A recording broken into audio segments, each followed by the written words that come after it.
What is up, Rapid Runners? Welcome back to our weekly recap. We have this way Speedrun Sin. Gavin, as you guys may know from the community, is our co-host today. How is everybody doing? Looks like we got Pi here. I don't know who else is in here, but welcome. So, Sin, tell us a little bit about you. I'm a speedrunner. I love routing. It's kind of my thing. I've been going into like other games, other genres other than just like precision platformers. Okay. So I saw that you did. Well, let's talk about some of the first games that you speedran, or what games you're currently speedrunning. So the first game I ever speedran was Super Monkey Ball 2. And I didn't even know it was called speedrunning at the time. Like, so my brother told me about Easter eggs in video games. Like, if you complete a level like really fast or something, that an Easter egg would appear. But that never happened with Super Monkey Ball 2. So I just kept going through the game as fast as possible, hoping to get some kind of Easter egg, and it just never came. Yeah, I do know that some games are like that. I can't remember what game off the top of my head has like Easter eggs when it comes to completing the game fast, but I definitely remember as a kid experiencing those Easter eggs, or even going for those Easter eggs. You would find them in the magazine because we didn't really have the internet. Nintendo Power and stuff like that. That's where you would find all that stuff. Those were good days. Loved that. Now, you did some speedrunning in Halo 3 as well? Yeah. What made you choose Halo? It was like the first game I ever took like seriously, I would say. It's like I loved finding new glitches and stuff and just abusing it in multiplayer and getting outside the map in like the campaign. And then that experience from me getting outside the maps and whatnot and all this other multiplayer experience transferred over into speedrunning really well. Yeah, so I know Halo 3 to be like a really broken game, and I know how you like to break games, so I can imagine that's why you chose that one. Did you find anything like that the other people haven't found? Yeah, I did. So, the very first level of the game, I know way too much about it. I found a co-op strategy that saved 15 seconds, and it's the first one that was like that in like 15 years. So that was like a massive find. What was it exactly? So at the very end of the level, a pelican spawns in, and you need 4 players for this strat. You have 2 players go out of bounds, and 2 players stay in bounds. The 2 players going out of bounds is trying to make the way over to where the pelican spawns so they can enter it early. And they have to do all this other shenanigans, like destroy the turret in the back of it, because the pelican otherwise is too fast and you actually can't get in. But if you destroy the turret on the back of it, it like causes the pelican to kind of go like that, and it slows it down just enough that you can enter it. Interesting. That's really cool, especially on a game that big. Finding something like that's just a really cool thing to say. Like, hey, I found this skip on Halo 3. Like, that's pretty crazy. All right, so now that we know who is our host and a little bit about them, let's go into some speedrun topics. So how do you go about finding tech or skips in your games? First, I don't play the game. Then I open up Cheat Engine and see what I can mess around with. Just immediately from the start. Just no thought. I always thought that like Cheat Engine, as much as it's good, how many times have you found yourself finding something with Cheat Engine that then became useless because you had to use Cheat Engine to do that skip? Like, do you find it counterproductive sometimes? Not exactly. Because usually, like, I find like an area to break, and then I work backwards from that broken area, and I'll find several different areas like that. So a lot of them will end up in like a dead end, like, okay, this way is like not possible, but another way is like, okay, this is the closest one, this actually works, I can jump here to here, get out of bounds, whatever. So it's like it's like 50-50, I'd say. So do you use cheat engine in a way that you are looking at it from a realistic point of view, is like, I'm using this to do something that I know is possible with the mechanics of the game? Yes. Okay. Yes, absolutely. Yeah, because I've used cheat engine on one because I felt pressured to do so because you were speedrunning against me when I was the raid party leader for Bears in Space, and I found that was crazy. that when I used cheat engine, I was putting myself in predicaments where I was spending too much time trying to recreate something that I found with cheat engine with the real mechanics, and I just felt like too much time was being spent there. That's why I was thinking that you might have sometimes come across the same issue. Yeah, I mean, it does happen. I try to keep things as realistic as possible, though. Gotcha. Alright. And then for me, techs or skips in games, I think I've already answered this in a previous stream, but I like to first play casually through the game, find out the routing of the game casually, where I need to go, and then I just look for any glitch. Since I have experience with development, I look for things that developers normally overlook, whether that has something to do with collisions, something to do with proxies. So something that a lot of developers do is when you get stuck inside terrain and you can't move, instead of like soft locking the player, they would have something in the code to where after 10, 15, 20 seconds, maybe even a minute, your character will be like pushed or like propelled out like towards where you're supposed to be, or just give you a little bit of a boost to like jump out of the spot you're stuck in. But sometimes this inertia that you get can be built up, and it's called a proxy, where you see people, that's when you see people get into a weird spot and then just shoot up in the air 1,000 feet. That's kind of like that's kind of stuff I look for when looking for skips. It's kind of like the developers' mistakes, and then I use it against them to destroy their game. That's how I route. I love glitch hunting. That is my favorite thing. Tech is another thing. Like, finding tech in a game is also awesome. Like, using the mechanics and then doing some outrageous stuff with the mechanics is also something I love. And then since I already know the route because I played it casually, I then try to implement those tricks into routing, and that's how I go about routing and finding tech. What's up, Giz? That's what I love about routing. It's like trying to solve a giant puzzle that you have no idea what the solution is to. The developers don't know the solution either. You're making the puzzle and solving it at the same time. It's so much fun. Being somebody who loves puzzles, like, speedrunning is just, it's that on a much larger scale. So it's like a small piece of like the bigger picture. Not only are you creating a puzzle, you're solving the puzzle, and you're also getting through the game extremely fast. And it's just a really fun, competitive, like, place to be. I know in the past I spoke about it a little bit. I actually really disliked single-player games after like my childhood and growing up.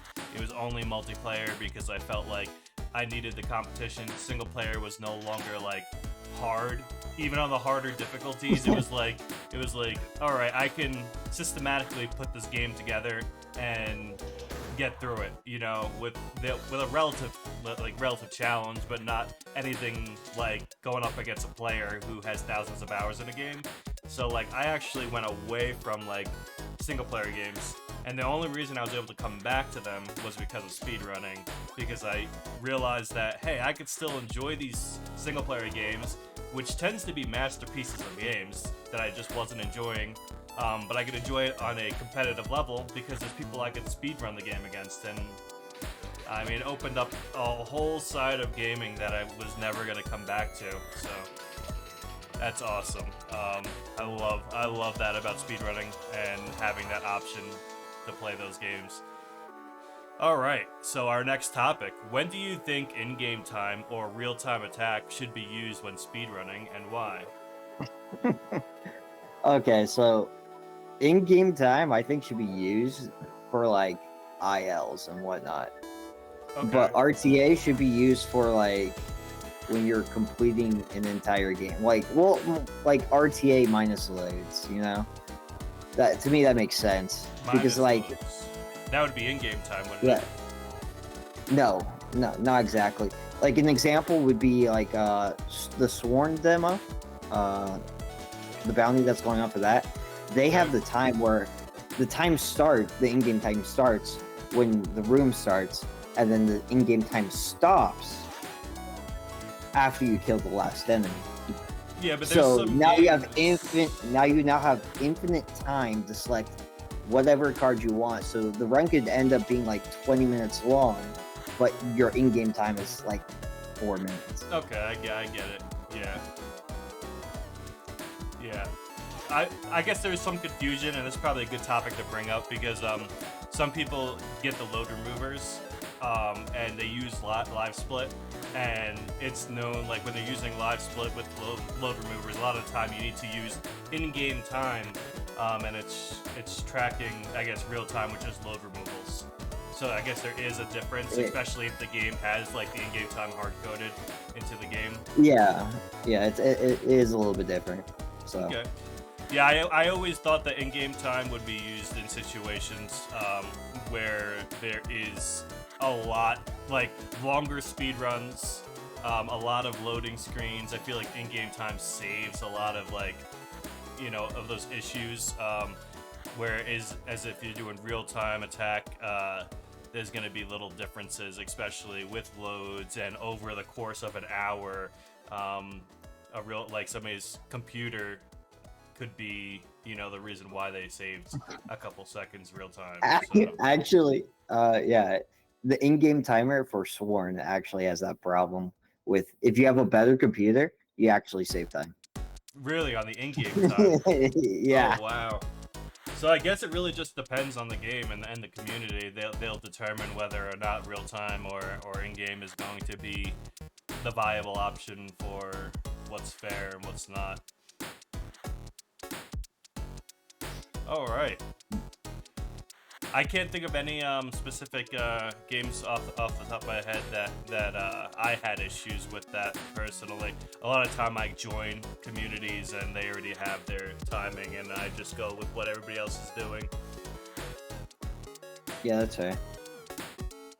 Alrighty, let's switch over to a raid party, because we do have a raid party event. Luigi, if you're there, you might be in trouble. So, as always, I like to talk a little bit about Raid Party before we talk about the game specifically. So, Raid Party is an event where one person is the raid boss, and then everybody else in the community can compete against the raid boss, while the raid boss is kind of doing their own thing. It's raid boss against everybody. Now, you don't always have to compete with people to go against the raid boss. You could be a solo dungeon crawler in a way where you are the one person going up against the raid boss in secrecy. So it's just fun to see like what happens after 2 weeks. Especially if there's a raid boss game that is really hype and like a lot of people are playing it. Imagine raid boss is doing what they think is amazing, right? Let's say they get a 20-minute time on a game, and then everybody in the community that is playing against them has a 16-minute time, and then there's some solo out there that decide not to show anybody what they were doing, and they come in and they're like, hey guys, check out my 4-minute time. like it's just so crazy. Yeah, like that's what I love about it. It's like 2 weeks go by and then people upload their videos and they're like, what? Like, what? The raid boss is surprised at what they're seeing. The community is surprised about what they're seeing.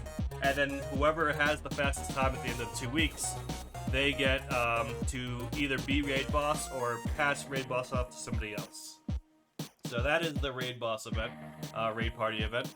And there is one that just started. That is by Luigi's the current raid boss. And I'm going to switch over to the announcement trailer of the game that we currently have going with raid boss. So let's go ahead and do that. Let me go ahead and switch here. Okay, so this is the game that we currently have going with the raid party event.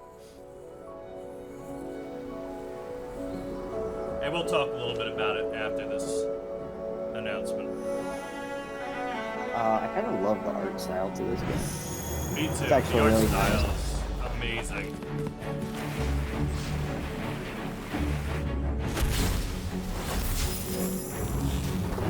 Dungeons of Winterburg.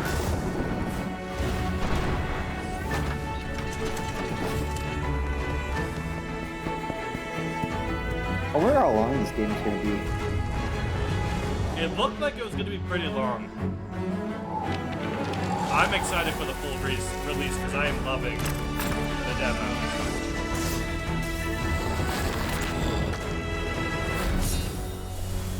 Like I that wonder whole how much more we're perspective gonna break. change. That Yeah. perspective change is crazy. Like we don't even see that in a demo.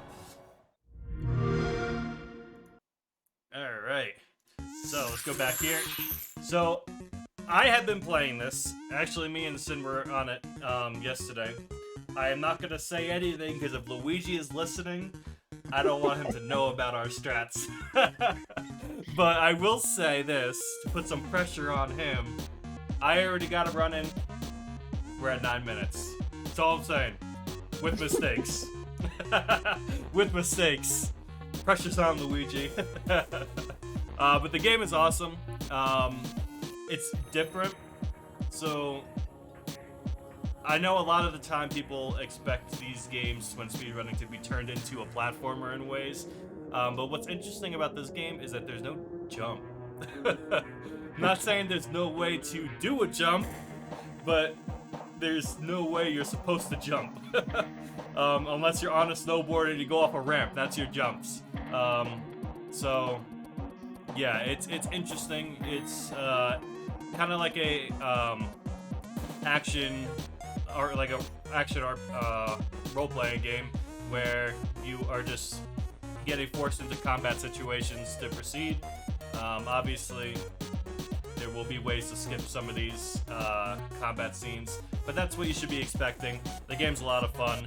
The speedrun for the demo is pretty short, and it's going to be an interesting 2 weeks for Raid Party because I'll be competing in it. Are you going to be doing any competing for Raid Party? Probably not, to be honest. Nothing wrong with that. Raid Party is always going on. There's always a game that's going to be run every 2 weeks, so there's going to be a time where a game comes up that you're going to be like, this is awesome, I want it. Now, I always say this every single time I talk about Raid Party. Raid Party is meant to be a game that is chosen by the raid boss that they want to run, because some people may not join and they are just keeping their title and running the games that they want to run, and if somebody wants to join and take the title, they can do that at any time. It just seems, well, this time there's going to be people competing, specifically me. I don't know if anybody else is going to be competing, but Luigi has some competition these 2 weeks. All right. I'm Anything- surprised he didn't pick a Monster Hunter game, just like one of the older ones. One that he didn't run yet? Yeah. Yeah. Well, this one had to be free. Next time he can choose a paid game if he stays raid boss. So Raid Party, it just cycles back and forth. If a paid game is played, then the next game will be a free game so more people can get in, and then it goes back to paid. If they want, they can still do free, but it has to be, there has to be a back and forth. And now, what's interesting is Luigi is on the second week. So if he wins again, for you guys who do not know, third week, there's a little twist. On the third week, if a group of, 3 or 5 members, I don't remember, I have to look back into the rules. If a raid party chooses to overthrow their Luigi's decision on what game is ran for raid party, they can do that. So they can force his hand to say, you know what, now you got to defend your title against what these 5 people or 3 people want to speedrun. I gotta look He's back on the losing his rules. title. I mean, he might be losing his title this 2 weeks right now, but the next 2 weeks, if he still has that, he's gonna it's gonna be scary for him. But Yeah, that's very only scary. if we can get like a raid party together to do that. So we'll see. All right. What do we have next here? Rapid runner of the week. Rapid runner of the week. All right. So normally we have videos of the runner that gets runner of the week. Song was one that did that.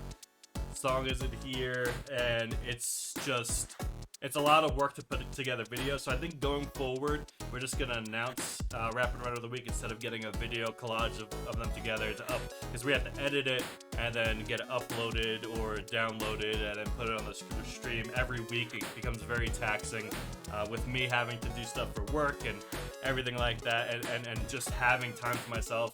And then doing all the RF stuff with uploading these videos, it's just too much for me to do in 1 week's time.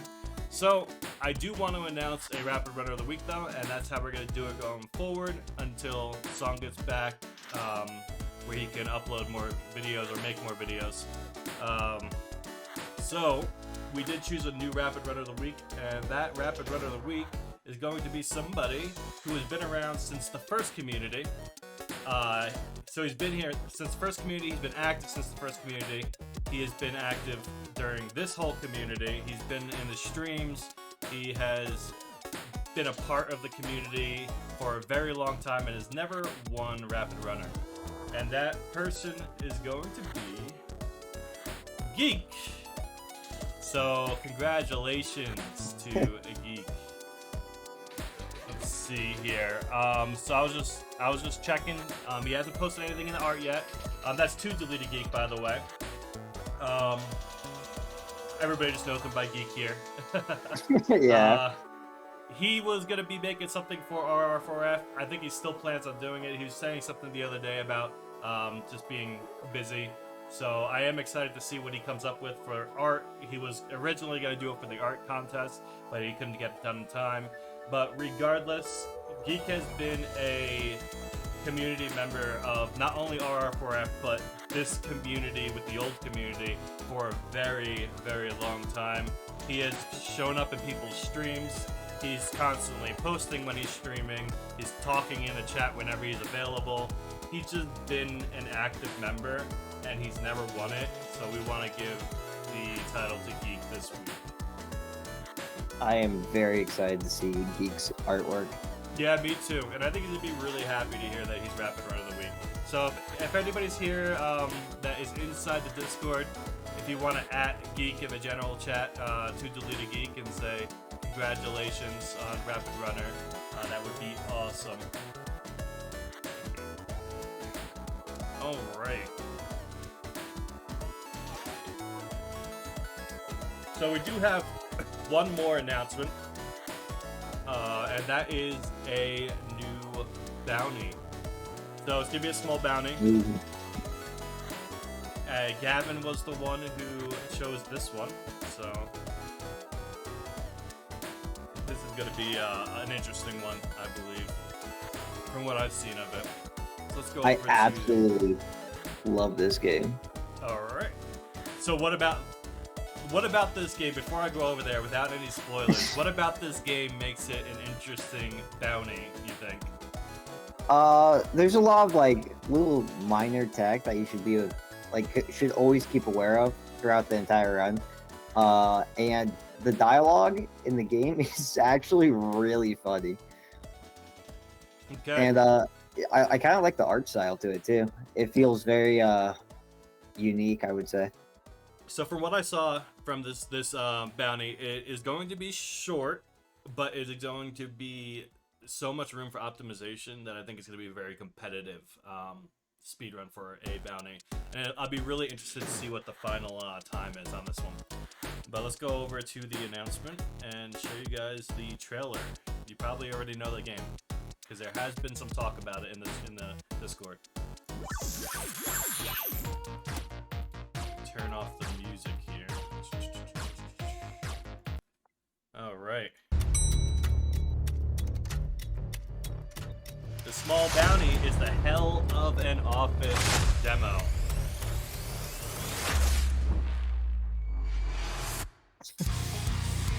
I love that they use a stapler.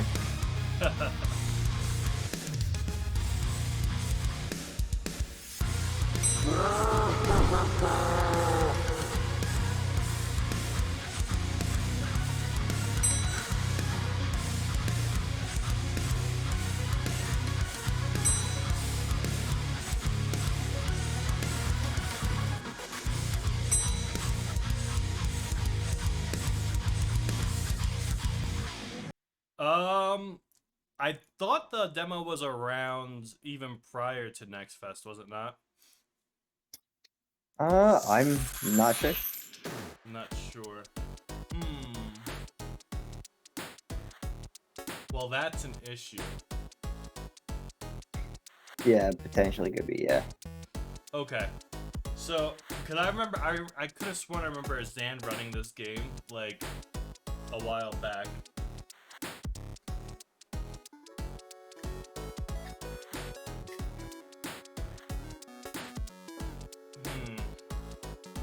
Okay. We'll have to look more into it. So I guess we'll have. So you said Monday. So that ends tomorrow. We will look into it, and if for any reason the demo is removed, we'll have to choose a different bounty. But that I'm not too sure of. I could have sworn that the demo was around, like, even before Next Fest, but maybe not. You said there was an early access, but pretty sure the demo came with Steam Next Fest. So what was the early access? Was that something you needed to, like, be a part of, or did you have to buy the game? Do you know anything about the early access gives?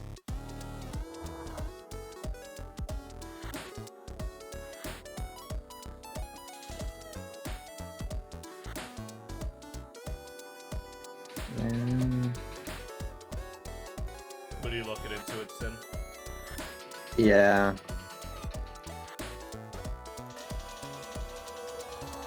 Oh, oops. Okay, but that's something you can get at any time, correct? Okay. So if you can get the early access, even after the demo's completed, we would just turn it into the early access speedrun, correct? Sin? If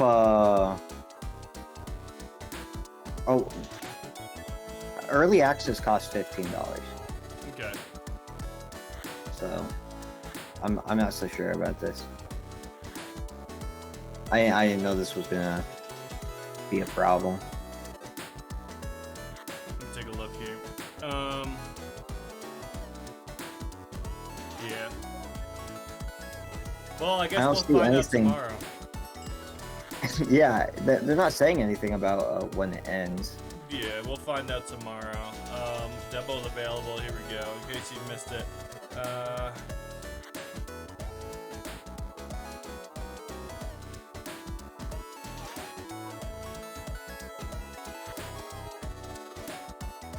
Yeah, I mean, there's no information about it ending. So we'll find out tomorrow, and if that is the case, we will update you guys inside the Discord on what's going on with the bounty. Maybe instead of announcing the bounty in Discord today, we'll wait till tomorrow, end of day, and then we'll post the demo inside the bounty channel when we have, you know, for certain whether or not this is gonna stick around or not. And then yeah, we'll let you guys know tomorrow. But as of right now, that is the bounty, especially the demo stays. You guys can play it if you want, get a head start. It'll be a day head start at this point, and then we'll announce it tomorrow if it goes away, what we're doing. I would highly recommend playing it. It's a lot of fun. All right. Is there anything you wanted to bring up before we hopped out of the stream today, Sin? No, I can't really think of anything. All right. Well, thank you, everybody. Thank you, Sin, for jumping in on the co-host today. Then look forward to seeing Sin going forward until Song comes back. And even at that point, because Sin is now part of the production team, I'm going to have him jump in on some of these streams. Even when Song is back, you could possibly even see a 3-person stream on a weekly recap at some point in the future, which could be a lot of fun. So thank you, Sin, and thank you everybody who stopped by today. Yeah, of course. All right. I'm glad to be here. And I will update you guys tomorrow on the bounty. That will be when the official posting for the bounty will go up, so we don't mess anything up on that end. Thank you, Giz. Thank you, Pi. Everybody else who's here, thank you for stopping by. And congratulations, Geek, on Rapid Runner of the Week. Thank you guys so much for joining. Yes. Until next time, guys. Thank you, Rapid Runners. Bye.